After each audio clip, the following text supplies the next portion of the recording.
ஒரு காலத்தில் கருணையால் வாழ்ந்த மன்னர் ரந்திதேவன் இருந்தார். அவருக்கு மக்களின் பசியே தனது பசி. அவர் தினமும் ஏழைகளுக்கு உணவு வழங்கினார். அவரின் இதயம்தான் உண்மையான அரண்மனை. ஒருநாள் அரண்மனையில் உணவே இல்லை. பல நாட்கள் பசியுடன் இருந்தார் மன்னரும் ராணியும். இறுதியாக ஒரு சிறிய உணவு மட்டும் கிடைத்தது.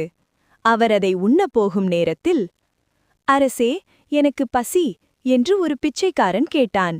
மன்னர் யோசிக்கவில்லை. அந்த உணவையே அவனுக்கு கொடுத்தார். சிறிது நேரத்தில், எனக்கு தாகம் என்று இன்னொருவர் வந்தார். மன்னரிடமிருந்த ஒரே குடம் தண்ணீரையும் அவர் கொடுத்தார். அந்த நொடியில் தங்க ஒளி பரவியது. விஷ்ணு தெய்வீக ரூபத்தில் தோன்றினார். ரந்திதேவா, உன் இதயமே என் வீடு. உன் தியாகம் உலகத்திற்கு ஒளி. மன்னர் உணர்ந்தார். ஆன்மாவின் வீடு வெளியே இல்லை, அது பிறருக்கு கொடுக்கும் உள்ளத்தில்தான்.